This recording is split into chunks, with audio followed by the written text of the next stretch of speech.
Hey guys, Brian and Ben here for another edition of Herfin Heads. This time we're doing the Señor Rio Añejo. It's a Toro. It's a box press Toro.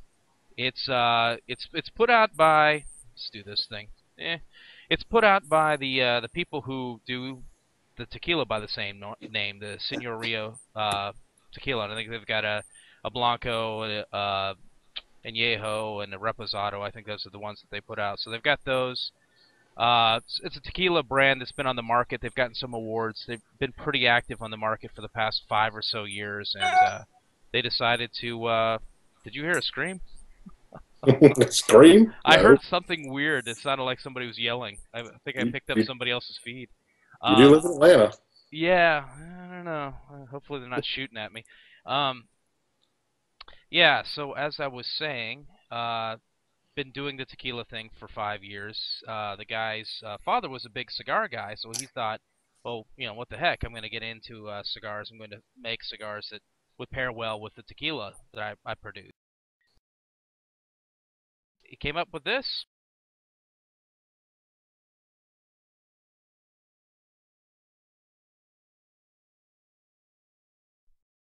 I get a really strong barnyard smell in this cigar. I just get that standard barnyard kind of a smell like I got on the wrapper. Yeah. Well, if I turn green, we'll find. You'll know why. All right. That's And true. mine seems about the same as yours. It's rustic. It's got some bigger flattened veins. Okay, we're back, and we're a little ways in. I've already ashed once.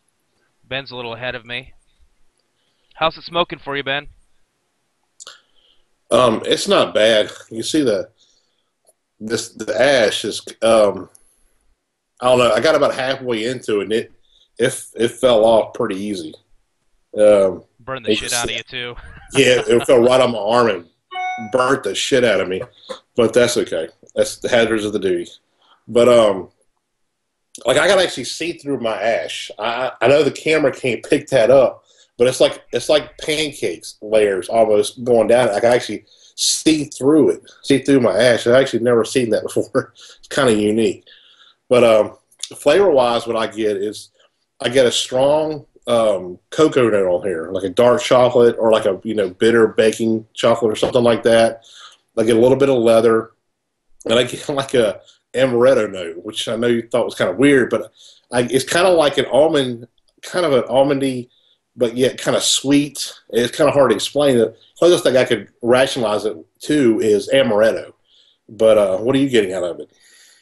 Mine's definitely got the chocolate thing going on. That's for sure. I get kind of a, and it's this one's kind of rough. This particular one's kind of roughing up my palate a little bit, but it's kind of peppery. Kind of get a savory, almost salty kind of pepper thing going on.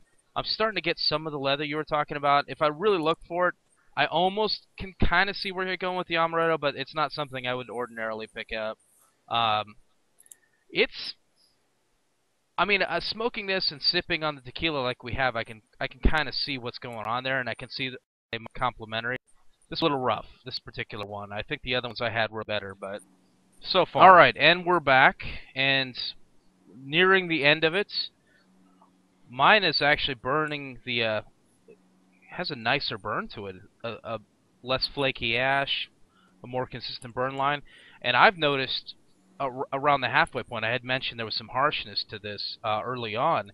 Around the halfway point, it actually settled back into more of what I've had of this in the past. It was just more of the kind of a chocolate, not abrasive, not offensive, kind of a chocolate and some pepper, and yeah, that's about it. I mean, for what I'm getting, maybe a little bit of a wood cedar type of thing, but not much more Yeah, than that. What are you getting, Ben? identical. Honestly, I don't have much to add to that. I get a lot of, to me, the strong note on this is definitely that dark chocolate. And I get a lot of black pepper, especially in the back of my palate. And I do pick up that cedar note like you were getting every now and then too. But it's kind of faint. It comes and goes. It's light. It's But like finishes cedar a little right. bit. Yeah.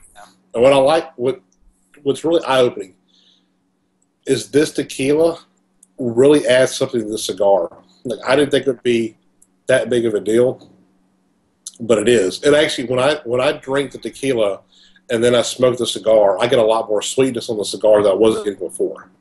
It's probably the biggest difference that I get with this. I gotta say that of the two, I think the cigar's all right. It's not great, but it's pretty good, especially now.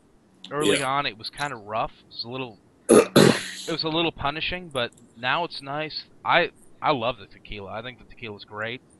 I think it's I like the tequila a lot more than I like the cigar. I like I The like that. tequila is phenomenal. Yeah, I like that really kind of vibrant. I guess vibrant's the word for it. It's that green, Yeah. kind of sweet green, tobacco-y, mild pepper thing that's going on there. I get agave, or what is it, maguey, whatever. Magway. Yeah, that's mezcal, but that sort of flavor, that kind of mezcalish type of flavor that it's got, Yeah. it's definitely a step above, a massive, giant step above anything like a Jose Cuervo or something like that. And kind It's of not even garbage, close. Yeah. any kind of garbage you put it into a margarita. It's much better. So I think tequila's a winner. The cigar, not bad. Just you know. What do you think, Yeah. Ben? I'm the same way. To me, the cigar got a little bit harsh for me, and I didn't kind of really didn't care for it. It got to the point where I was like, I, I almost thought about if I wasn't doing a review, I might have put it down. But as I let it burn, it got to, like I said, it got to the final third. The final third to me is the best part of the cigar. I mean, I'm getting a lot of dark chocolate. And so if that's one of your favorite notes, this is something you probably want to check out because I get a lot of dark chocolate in the end of the cigar. And especially when you drink it with the tequila, like I said, I get a lot more sweetness out of the cigar that I wasn't getting before. And like I said, I get a lot of black pepper. It's a little bit of, tickling the back of my throat because of the black pepper, but it's nothing that's too overwhelming or nothing like that. But, they pair really, really well. But the cigar to me it's okay. It's not great, but it's not bad either.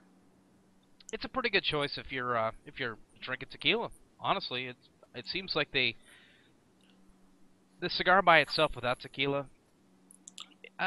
you know, but with the tequila, I think it's, and I think that was the point of it. I think the guy wanted to blend a cigar that would go with his tequila, and I think it does. I think he did all right with that. Yeah. It's a shame that it's probably not one that I'm gonna rush out and buy and smoke on its own. So, No. and I don't know how available that tequila is in the area. I've heard of it before, the Señor Rio. That's something I've definitely seen somewhere. I don't know what the availability is for it in all the various markets. I don't know. Have you ever seen it in your area, Ben? No, I can't find it on the Mississippi Gulf Coast, but I haven't looked around New Orleans, looked for it yet. But it might be over there. I'm not real sure. I'm gonna look next time I run over there. I'm gonna look for it to see if I can't find it because I'd like to have a bottle of this for sure. Yeah. Oh, absolutely. So, so we started off reviewing a cigar and we wound up recommending a tequila, I guess. Nothing wrong with that. That's Yeah. okay. Yeah. I think that pretty much covers it. I don't think there's any really much more to say. No, that's pretty much it. Yeah. All right. Well, we'll see you next time. Happy Bye. See smoking. y'all later.